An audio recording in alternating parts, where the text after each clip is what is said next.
1 जून को 7वां चरण यानी अंतिम चरण का मतदान हुआ। क्या लगता है जो एग्जिट पोल आंकड़े निकल के आया है परिणामों में कितना तब्दील होगा? एग्जिट पोल का जो आंकड़ा है बहुत बार जो है फेल किया है।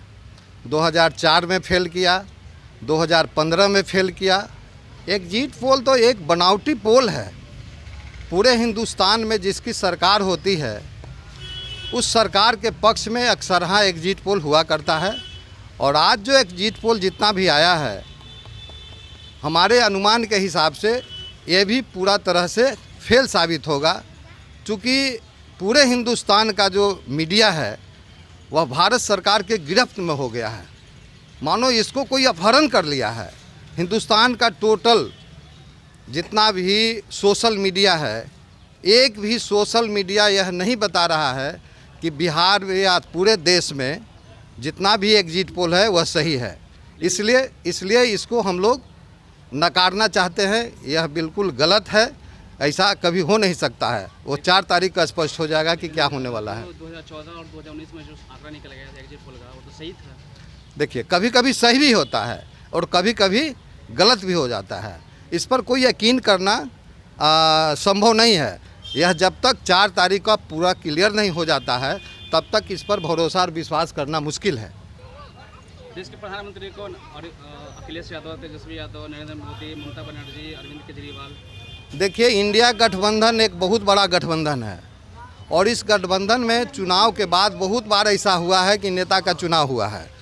आने वाला समय में जब इंडिया गठबंधन मजबूती के साथ सरकार बनाने के करीब चला जाएगा तो मैं समझता हूं कि सब लोग मिल बैठ करके इसका निराकरण निकाल लेंगे। और उसमें हर दल में नेता है, नेता की कमी नहीं है। राहुल भी हो सकते हैं, अखिलेश भी हो सकते हैं, खड़गे भी हो सकते हैं। मतलब काबिल लोग इंडिया गठबंधन में हैं। ऐसा नहीं है कि इंडिया गठबंधन में नेता की कमी है। लेकिन इंडिया गठबंधन का सरकार बनने के बाद किस तरह का बदलाव होगा, क्या देखने को मिलेगा? इंडिया गठबंधन बनने के बाद हमें अनुमान है कि इंडिया गठबंधन ने जो चुनाव में मैनिफेस्टो दिया है, बेरोजगारी समाप्त करेंगे, महंगाई को समाप्त करेंगे, अग्निवीर जो 4 साल का है उसको हम लोग समाप्त करेंगे, प्रत्येक महिला को 1 लाख प्रत्येक साल जो खाता में पैसा आएगा। उसके बाद कहा कि हम लोग प्रत्येक वृद्धा पेंशन को 400 से 1000 करेंगे। इन सारी बातों पर सरकार बनेगी तो वह उसको फोकस होना चाहिए, उस पर फोकस सरकार करेगी। यह हम लोगों को पूरा भरोसा है। देश के प्रधानमंत्री नरेंद्र मोदी जो आयुष्मान कार्ड हो गया, राशन कार्ड हो गया, जो लोगों को इतना सारी चीज़ों को सुविधा दे रहे हैं, उस पर क्या कहेंगे? देखिए, ये सारी सुविधा बेकार की सुविधा है। हमारा जो अपना पर्सनल विचार है, इसमें 3 चीज़ ज़रूरी है देश में, 3 गारंटी। पहला गारंटी यह कि राइट ऑफ एजुकेशन।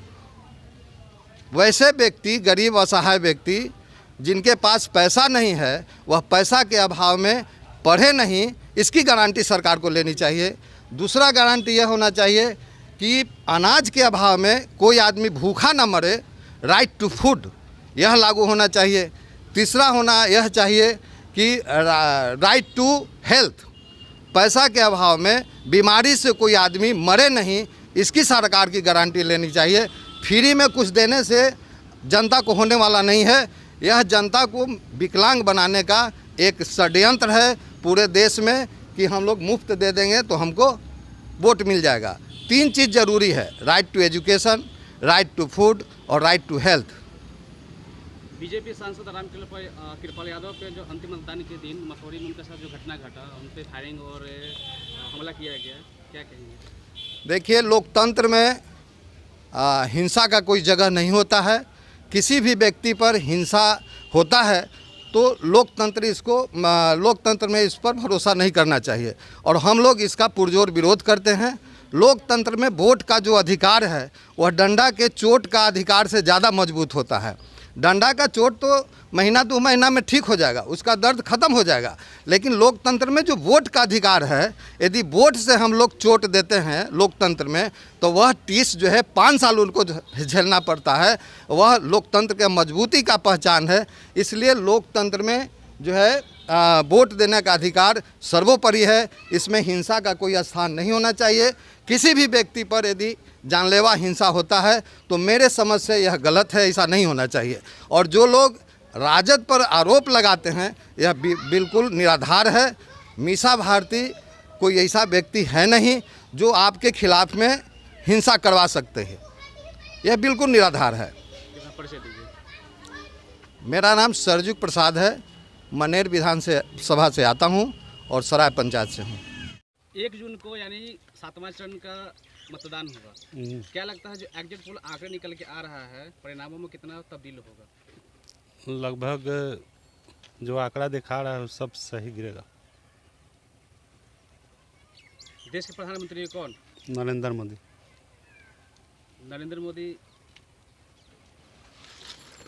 का जो काम हो रहा है, जो काम कर रहे हैं, और आपके क्षेत्र में जो काम किस प्रकार काम हुए हैं? नरेंद्र मोदी का योजना स्वास्थ्य बीमा 5 लाख का, और किसान सम्मान किसान को 6,000 का, और शौचालय योजना भी दिए हैं अधिकांश लोगों को, और प्रधानमंत्री योजना भी दिए हैं, और सभी योजना प्रधानमंत्री का सही ढंग से सुचारू रूप से चल रहा है। तो माने बैंक के तरफ से रोजगार करने के लिए प्रोत्साहित कर रहे हैं। क्या लगता है नरेंद्र मोदी की सरकार बनने पे युवा लोगों को रोजगार एवं नौकरी मिलेगा? जरूर मिलेगा। बीजेपी सांसद रामकृपाल यादव पर जो अंतिम मतदान हुआ 1 जून को मसौरी में, उन पे हमला हुआ, उन पे फायरिंग किया गया, क्या कहेंगे? ये विपक्ष का साजिश है। आरजेडी वाले लोग छपरा सारण में भी, राजीव प्रताप रूढ़ी के क्षेत्र में भी इससे पहले भी घटना पूर्व में किए थे, और इस समय तिनेरी मसौरी में रामकृपाल यादव के पर फायरिंग करवाया गया आरजेडी की तरफ से। रामकृपाल जी यादव बोल रहे हैं कि आरजेडी वाले हमला करवाए हैं। एकदम से सही बोल रहे हैं, विपक्ष ही का हाथ है। अपना परिचय दीजिए। हम सराय पंचायत मुखिया प्रतिनिधि राकेश कुमार।